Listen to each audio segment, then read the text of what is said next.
সবাইকে আবারও একটা নতুন ভিডিওতে অনেক অনেক ওয়েলকাম জানিয়ে আজকের ভিডিও শুরু করছি। আজকে তোমাদের জন্য একটা একেবারে অন্যরকম ভিডিও নিয়ে এসেছি। আজকে আমি তোমাদের সাথে একটা hair care home remedy share করব। অনেকেই অনেক রকমভাবে চুলে হেনা অ্যাপ্লাই করো, বাট আমি কিভাবে হেনা অ্যাপ্লাই করি সেটাই আজকে তোমাদের সাথে শেয়ার করব। তাহলে চলো পুরো ভিডিও দেখতে থাকো, আশা করি তোমাদের ভালো লাগবে। হেনাটাকে ভিজিয়ে নেওয়ার জন্য আমি এখানে হেনার একটা প্যাকেট নিয়ে নিয়েছি, আর তোমরা দেখতেই পাচ্ছ আমি একটা নূপুর হেনা নিয়েছি।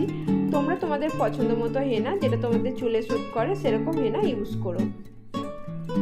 হেনাটাকে ভেজানোর জন্য আমি গ্যাসে একটা সসপ্যান বসিয়ে দিয়েছি। এবার একটু জল গরম করে নেব, খুব হালকা গরম করতে হবে, খুব বেশি গরম করার প্রয়োজন নেই। এবার একটা বাটিতে খুব অল্প পরিমাণ জল নিয়েছি প্রথমে, তারপরে প্রয়োজন হলে আবার দেব। এবার আমি এই গরম জলে কফি পাউডার অ্যাড করব। এখানে আমি 1 চামচ আর কিছুটা পরিমাণ কফি পাউডার অ্যাড করলাম। এবার এটাকে খুব ভালো করে মিশিয়ে নেব। তোমরা এখানে কফির জায়গায় চায়ের লিকারও ইউজ করতে পারো। সেক্ষেত্রে জলটাকে যখন গরম করবে তখন চাটাকে ফুটিয়ে নিলেই হবে। খুব ভালো করে কফি পাউডারটা মেশানো হয়ে গেছে। এবার আমি এই হেনা পাউডারটা অল্প অল্প করে জলের সাথে মিক্স করব। তোমাদেরকে এখানে একটা কথা বলে রাখি, তোমরা যারা চুলে হালকা রেডিশ ভাবটা পছন্দ না করো তারা কিন্তু কফি বা চায়ের লিকার দুটোকেই স্কিপ করতে পারো, তাতে কোনো প্রবলেম হবে না। হালকা গরম জলে এটাকে মিক্স করতে পারো। আমার চুলে হালকা রেডিশ বা ব্রাউন কালারটা একটু ভালো লাগে বলে আমি কফি পাউডারটা ইউজ করি। এবারে আমার দেখো খুব ভালোভাবে এটাকে মিক্স করা হয়ে গেছে, আর টেক্সচারটা দেখে বুঝতেই পারছো কীরকম হয়েছে। এটাকে আমি একটু টাইট করেই মেখেছি, যেহেতু আমি এটাতে আরও কিছু জিনিস অ্যাড করব, সেটা তোমরা দেখতেই পাবে। আর হেনা সবসময় একটু টাইট করে মাখলে না চুলে লাগাতেও সুবিধা হয়। এবার আমি এটাকে ওভারনাইট ভিজিয়ে রেখে দেব। চলে এসেছি পরের দিন সকালে। এবার আমি এটাতে কিছু জিনিস অ্যাড করব। আর দেখো কালারটাও কালকের থেকে আজকে অনেকটা ডিপ হয়ে গেছে। এবার আমি এটাতে দিয়ে দেব দই। আমি এখানে 4 চামচ দই ইউজ করেছি। আর দই আমাদের স্কিন আর হেয়ারের জন্য কতটা উপকারী সেটা আর নতুন করে কাউকে বলার প্রয়োজন হয় না, এখন আমরা মোটামুটি সবাই জেনে গেছি। এবার এই দইয়ের সঙ্গে হেনাটাকে খুব ভালো করে মিশিয়ে নেব।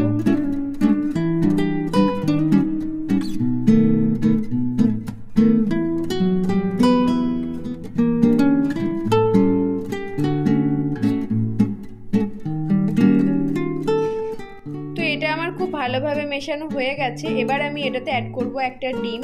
হেনার সাথে ডিম ইউজ করলে চুলটা খুব সুন্দর সিল্কি হয় আর খুব স্মুথও হয়। তবে আমরা অনেকেই আছি যারা এই ডিমের গন্ধ নিতে পারি না, সেক্ষেত্রে তোমরা ডিমটাকে স্কিপ করতে পারো।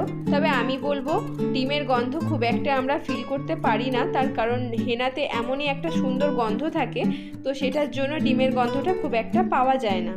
এবার দই আর ডিম দুটোকে হেনার সঙ্গে খুব ভালো করে মিশিয়ে নেওয়া হয়ে গেছে।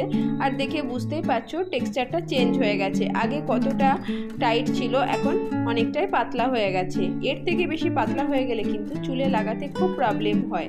চলো এবার এটাকে চুলে অ্যাপ্লাই করি। এবার আমি হেনাটাকে অ্যাপ্লাই করব। তার জন্য চুলটাকে প্রথমে খুব ভালো করে আঁচড়ে নিতে হবে, যাতে চুলে কোনো ফাঁস না থাকে। কারণ চুলে হেনাটা লাগানোর পরে না চুলে প্রচণ্ড ফাঁস হয়ে যায়, তো তাতে অনেক চুল ঝরে যাওয়ার চান্স থাকে। সেই জন্য চুলটাকে প্রথমেই খুব ভালো করে আঁচড়ে নিতে হবে।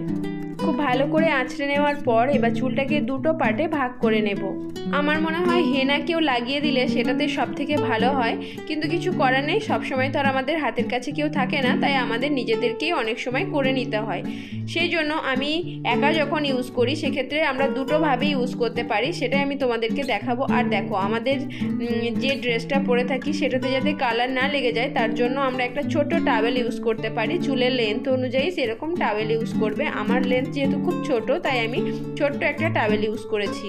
এবার আমি এই হেনাটাকে চুলে অ্যাপ্লাই করব। তো তোমরা দেখতেই পাচ্ছ আমি এখানে সামনে থেকে কিছুটা চুল নিয়ে লাগাচ্ছি। তোমরাও এরকম ছোট ছোট চুলের সেকশন নিয়ে এটাকে অ্যাপ্লাই করতে পারো। আর না হলে চুলটাকে পুরো পিছনের দিকে করে এরকম অল্প অল্প করে নিয়ে লাগিয়ে নিতে পারো। তো চলো এখানে আমি তোমাদেরকে দু রকমভাবেই দেখিয়ে দিলাম। এবার আমি হেনাটাকে ভালোভাবে চুলে লাগিয়ে নেব। তো পুরো চুলে আমি হেনাটাকে খুব ভালোভাবে লাগিয়ে নিয়েছি, তো তোমরা সেটা দেখে বুঝতেই পারছো। এবার এটাকে ড্রাই হওয়া পর্যন্ত অপেক্ষা করতে হবে। ফিরে এলাম 1 ঘন্টা পর, আর দেখো আমার হেনাটা পুরো ড্রাই হয়ে গেছে। তোমাদেরকে হাত দিয়েও দেখিয়ে দিলাম। কিছু কিছু জায়গা যেগুলো একটু বেশি দেওয়া হয়ে গেছে সেগুলো একটু একটু ভিজে আছে, বাকি না হলে পুরোটাই ড্রাই হয়ে গেছে। চলো এবার এটাকে ধুয়ে আসি, তারপরে তোমাদেরকে ফাইনাল রেজাল্ট দেখাচ্ছি। এই যে চলে এসেছি আমি একদম ধুয়ে ফ্রেশ হয়ে, চুলটা ড্রাইও হয়ে গেছে। আর তোমরা দেখে কতটা বুঝতে পারছো আমি জানি না, তবে সত্যি চুলটা প্রচণ্ড সফট হয়েছে। আর হ্যাঁ, তোমরাও দেখো বুঝতে পারবে চুলটা একটা আলাদাই সাইন এসছে।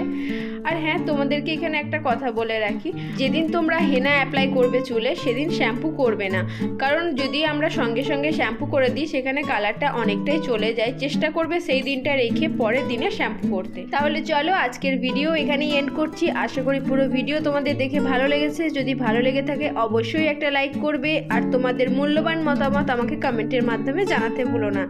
সবাই খুব ভালো থেকো, টাটা।